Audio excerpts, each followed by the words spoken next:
Greetings, friends, and welcome back to Erudite Magic. If you love all things magic book related, you're in the right place.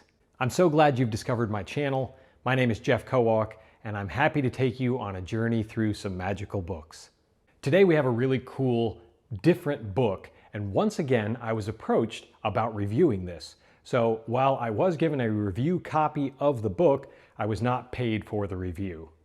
In fact, I was given a PDF copy of the book, so I've not held the physical version myself, so there may be some slight differences or things that might have been apparent to me if I had the physical book, but due to the timing of this, I have a PDF.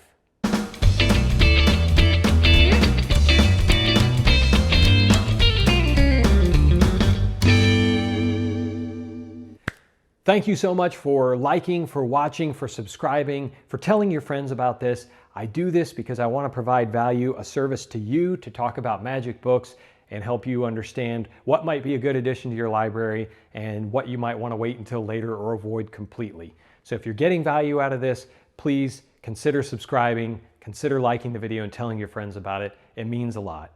Today we're going to review an exciting book called Mosaic by Perseus Arkomanis. Perseus is a Greek magician, and this is his second book, as I understand it, and his first in English. So, what is this book about? As Perseus told me, it's a little difficult to put one single label on what this book is about. But suffice it to say, it's about magic. It's about pieces of magic. You see, Perseus doesn't like the word routines or tricks to describe his magic. He thinks of it as art, and that these should be pieces of art. Those pieces, when put together, are forming the mosaic of his image and magic. In addition, the book is called Mosaic because he's also using pieces of art from other people, whether it is through references, which are well documented by the way, or simply based on the fact that he's standing on the shoulders of giants. Regardless, there's a lot to like about this book, so let's get right into it. So what's in the book? Well, there are a variety of different sections within the book, and I will tell you that about 3/4 of this book is card magic. That's not to say that there aren't other things, but 3/4 of it is going to be for the card magician. There are also 4 pieces plus 1 utility sleight for pieces of metal is what he calls it, and it has to do with both coin, rings, keys, anything that is not cards and has to do with metal. Makes sense, right? There are 2 specific pieces of mentalism in the book, and there's a section in there about scripting your magic, which is about 15 pages. It's not going to be super involved or in-depth, but it is a nice primer on how to get started in scripting, as well as some common pitfalls and things that you should work to incorporate. So it is 523 pages. I'll tell you that that number can be slightly deceiving, not that there's any intent to deceive, but when you look at the pages, there are a lot of really well done line drawings that are actually done by Perseus. In fact, I'm informed that he had to do it twice because he did most of the work for the book and his hard drive crashed and he had to restart on all of the illustrations all over again. Kudos to him for that perseverance. Anyway, the line drawings are very well done, but they also take up large portions of the page. So while it is a 523-page book, very meaty, plenty of material in here for anyone looking for a magic book, it's probably not quite as large as it sounds. It is a soft-bound book, that much I do know, even though I've not held it, and the layout, fonts, styles are all very pleasing. A lot of what Perseus does is a metaphor type trick. They're not story tricks in the sense that, here are the 4 jacks that are bank robbers and they're going to go in and rob the bank and rise to the top for the hell. It's not that. But you need to know that a lot of the scripts for these pieces are metaphor. So the Queen of Hearts is love and this ring is your love or things like that. Now that said, we all know you are the one who's responsible for scripting your own magic. We're not here to take something that worked for someone else, lift it, and put it straight into our own act. So you're definitely going to have to come up with your own presentations for the pieces in this book. So I wouldn't let that be a deterrent to you if you're not a metaphor type magician. I'm not. Even if you're not, don't let that dissuade you from picking up this book, because there are a lot of really great, interesting pieces that you may not have seen anywhere else. He breaks the piece down into several portions. He generally starts with what the effect should be, the method, and then afterwards there's a separate section on the script that he uses with the piece so that you can look at it in that order. And I found that to be very helpful and engaging. Typically at the end of each piece, he'll walk you through additional things you could do or give you some other ideas, food for thought, for how you might turn this into something else. A lot of the pieces in here are takes on classics. Everywhere and Nowhere, Finding the Four Aces, Finding a Spectator's Card. So those are the basics. But what Perseus has done is he's taken it to the next level with his metaphorical stories or illustrations using a pack of cards. And he's attempting to raise the bar, to elevate what he's doing from simply a card trick into a piece of art. Has he succeeded? Well, I'm going to leave that up to you to decide after you pick up the book.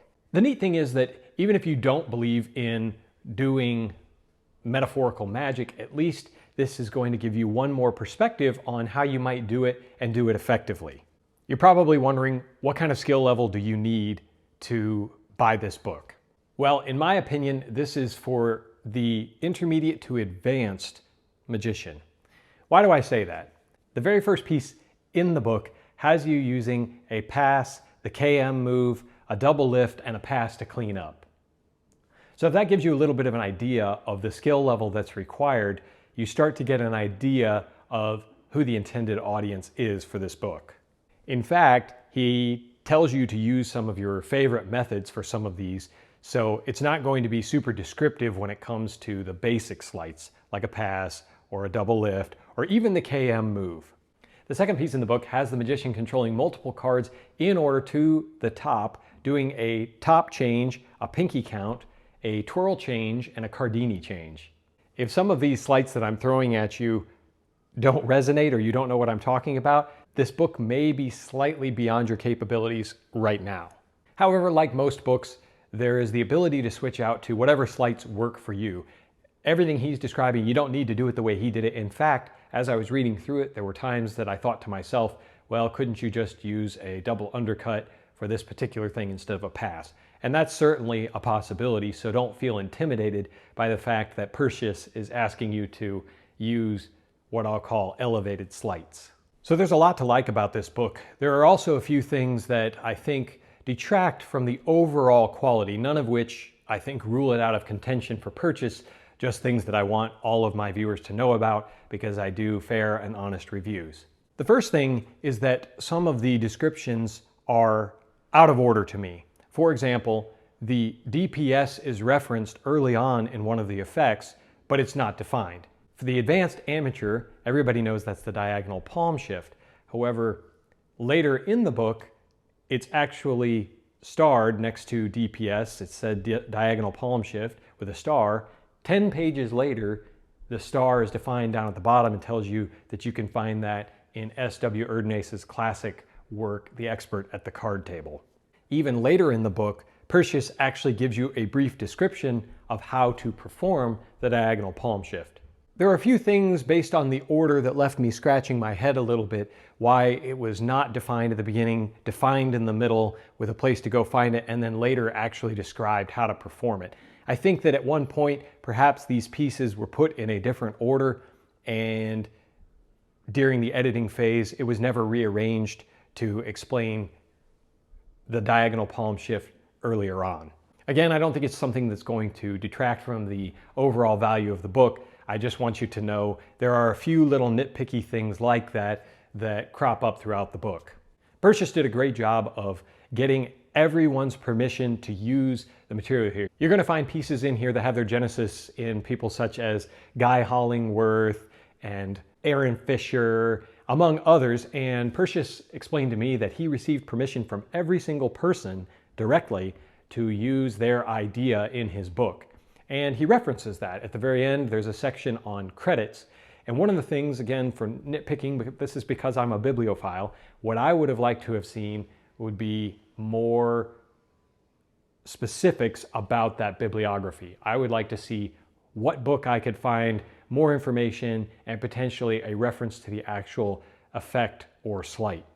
Let's talk about a few of the pieces that I thought were super cool. Prometheus was a really neat effect where a person selects a card and you end up being able to give away your business card, and it has a burned impression of their card on it.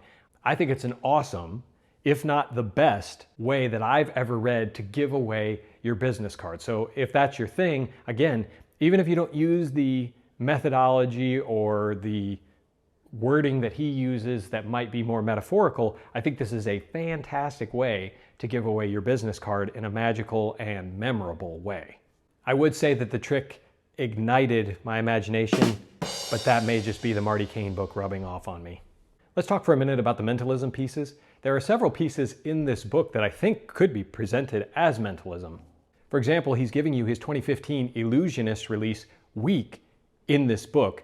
The effect is that the magician tears a card in half and presents half of it to a participant to tear after a story about how negative things take away from our strength. And if you think about a negative thought, it can reduce your power. And the person's unable to tear the card after the magician clearly just tore it in half and handed them half. The participant is then asked to think about something else, and they're able to tear that half of the card in half. So it's a really, really cool piece, in my opinion, and could be presented for sure as mentalism with playing cards. The whole thing, how to make it, it's easy to do, easy to make, it's all explained right here in the book. However, that piece is not actually one of the mentalism pieces. It's earlier in the book with pieces of paper, which have to do with card effects. So later on in the book, the two mentalism pieces, one has to do with a candle that puts itself out, and it's not difficult to make, but it's going to be one of those pieces that's saved for a parlor style performance. The other is how someone can inhale smoke from their cigarette and they end up losing the ability to feel the smoke passing through them. So I tell you that to explain that the mentalism pieces, if you're buying it for that, are a little bit limited in their scope. You either have to have a parlor setting for the candle piece, and it's a relatively short piece. There's not a lot of buildup or anything to it. It's a self-extinguishing candle. Neat, but brief. And the other one, you need to know someone who smokes quite a bit to make that work, which in the United States is less prevalent than it is in European countries. There's also a big section in here from his friend Janos, which has a lot of neat card pieces as well as some sleights and changes that I think you'll find some utility for.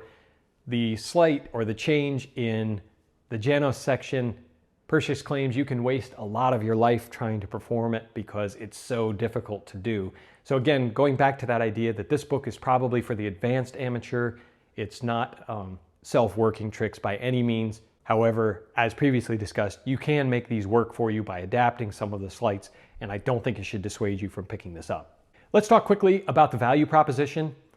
This book is $70 retail and is 523 pages. I've already talked a little bit about the size, that I still think it's a hefty book, even if you condensed the pictures to a smaller format. And indeed, a lot of people will prefer the larger drawings. So I think that you're getting a lot of value here because of how different this book is. That when I was talking to Perseus, the very first time we spoke, I asked him, what's the book about? He had a hard time defining it for me because he says it's about a lot of things. And I now see what he meant, and I understand and agree that this book is about a lot of different things. It starts off with a section on scripting, helping you with making your magic better, talking a little bit about Perseus's approach to metaphorical magic, and then gets right into the pieces themselves. And there's so much variety here of different types of card pieces, some work by some of his friends. You're going to get utility sleights. You're going to find some work with a ring and a key and coins. You're also going to find a really neat visual change. In fact, one of my favorite pieces in the book has to do with David Williamson's Striking Vanish, and we all do the piece where you shake the coin out of the pen cap, but Perseus has a really neat way to show your hands basically completely empty, holding the pen cap before you shake the coin out, and I thought that that was awesome. There are things that are going to stimulate your thinking, particularly if you haven't thought about your magic as metaphor. I think that this may convince you to try it at some point, which is always a positive, and may do the same for you that it did for Perseus in elevating your trick to art. So I recognize $70 is a lot, and again, the value is always going to be in the eye of the buyer. So I think that there is a lot of value in this book, and in particular, if you're into metaphorical magic, if you're looking for something that's different, maybe with some advanced handlings. If you're just a beginner, I would say this is probably not a book for you right now. It could be something that you want to pursue down the road, and as you grow your knowledge base and your sleights, this is going to give you some opportunities to introduce heavier sleights into this. I should also point out that a lot of this work is for walk around, so there's a good bit of it that has an instant reset or a quick reset. There are a few pieces that he only uses in special occasions, and those are called out directly. All in all, I'm very happy that I came across Perseus, that he reached out to me, and that I was able to uncover some of his magic here. I think that it's always interesting to listen to different types of magic from around the world. You gain different perspectives, and it can only make your magic better. So I hope that you'll consider this book. I think that you'll enjoy it, and if you already have it, or if you have questions about it, I'd love to hear from you down in the comments below. What questions do you have about it? And if you already own it, what do you love about it? If you've seen Perseus perform on Penguin or somewhere else, please comment there too with some of what you like from his magic. Of course, if you have any questions that I didn't get to, don't hesitate to reach out to me. I am an open book. And until next time, keep reading.